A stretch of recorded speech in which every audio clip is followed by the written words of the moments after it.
In Hubli, a unique exhibition of rare sweet potato varieties was held at the Muthasavira Math's Mujagam Sabha Bhavan. People were amazed by the diverse collection, which included colors like pink, red, white, blue, and yellow, along with special varieties like blue and white glassy, golden and black turmeric sweet potatoes. There were also health boosting varieties like Balli sweet potato, known for relieving knee pain, and the purple yam from Nagarahole, famous for its cancer fighting properties. Additionally, a new sweet potato varieties like Bhusan, Bhukrishna, and TS7, developed by the All India Sweet Potato Research Project in Dharwad, are being promoted as solutions to malnutrition by addressing common vitamin and mineral deficiencies. Reportage by Kalmesh Mandyala.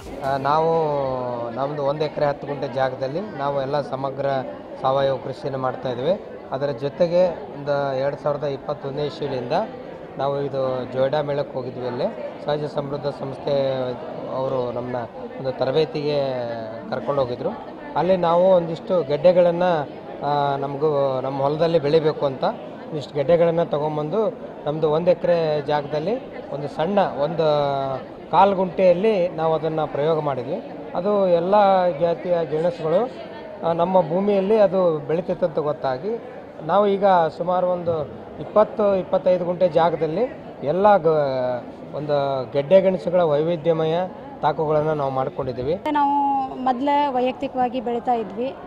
ಈಗ ಮತ್ತೆ ಸಂಘದ ಚಟುವಟಿಕೆ ಮುಖಾಂತರ ನಾವು ಸಮಗ್ರ ಕೃಷಿ ಮುಖಾಂತರ ಗುರುತಿಸ್ಕೊಂಡ್ವಿ. ಹೆಚ್ಚಾಗಿ ಅದನ್ನು ಗುರುತಿಸಿದ ಸಹಜದವರು ನಮಗೆ ಇವಾಗ ಡಾಲ್ ಮಿಲ್ ಹಾಕಿ ಮೇಳಗಳಲ್ಲೆಲ್ಲ ನಮ್ಗೆ ಮಾರ್ಕೆಟ್ ಮಾಡೋಕ್ಕೆ ಒಂದು ಅವಕಾಶಗಳನ್ನು ಕೊಡ್ತಾ ಇದ್ದಾರೆ. ಮತ್ತು ನಾವು ಬೆಳೆಯಂಥದ್ದು ನಾವು ರಾಗಿ ಬೆಳೆದಿದ್ದೀವಿ. ಈ ವರ್ಷ 84 ತಳಿಗಳ ರಾಗಿನ ನಾವು ಬೆಳೆದಿರೋವಂಥದ್ದು ಅಂದರೆ ಡೆಮೋ ರೀತಿಯಲ್ಲಿ, ಅಂದರೆ ಬೀಜೋಪಚಾರ ಉತ್ಪನ್ನ ಮಾಡೋ ಒಂದು ಉದ್ದೇಶಕ್ಕೋಸ್ಕರ ನಾವು ರಾಗಿ ಬೆಳೆದಿರೋದು. ನಮ್ಮ ಸಂಸ್ಥೆಯಲ್ಲಿ ಸುಮಾರು ನಾವು ರೈತರಿಗೆ ಸಾವಯವ ಕೃಷಿ ಮೇಲೆ ಮುಖ್ಯವಾಗಿ ಒಂದಿಷ್ಟು ಪ್ರಾಜೆಕ್ಟ್ಗಳು ನಡೀತಿರ್ತವೆ.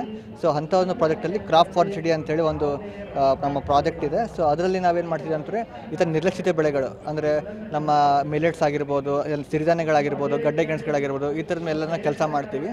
ಸೊ ಅದನ್ನು ನಮ್ಮ ಜನಗಳಿಗೆ ಬೇಗ ಮುಟ್ಲಿ ಅನ್ನೋ ಸಂಬಂಧ ನಾವೇನು ಮಾಡ್ತೀವಿ, ಮೇಳಗಳನ್ನು ಆಯೋಜನೆ ಮಾಡ್ತೀವಿ. ಸೊ ವರ್ಷದಲ್ಲಿ ನಾವು ಸುಮಾರು ಒಂದು ತಿಂಗಳಿಗೆ ಒಂದಾದರೂ ನಾವು ಈ ಥರ ಮೇಳಗಳನ್ನು ಮಾಡ್ತೀವಿ. ಗಡ್ಡೆ ಗೆಣಸು ಮೇಳ, ಹಲಸಿನ ಮೇಳ, ಸಿರಿಧಾನ್ಯ ಮೇಳ, ದೇಸಿ ಅಕ್ಕಿ ಮೇಳ, ಬೀಜ ಮೇಳ, ಈ ಥರ ಹಲವಾರು ನಾವು ಮೇಳಗಳನ್ನು ಆಯೋಜನೆ ಮಾಡ್ತೀವಿ. ಸೊ ಜನಕ್ಕೆ ಜಾಸ್ತಿ ಬೇಗ ಅವೇರ್ನೆಸ್ ಮುಟ್ಲಿ ಅಂತೇಳಿ ನಾವು ಈ ಕಾರ್ಯಕ್ರಮಗಳನ್ನು ಮಾಡ್ತೀವಿ.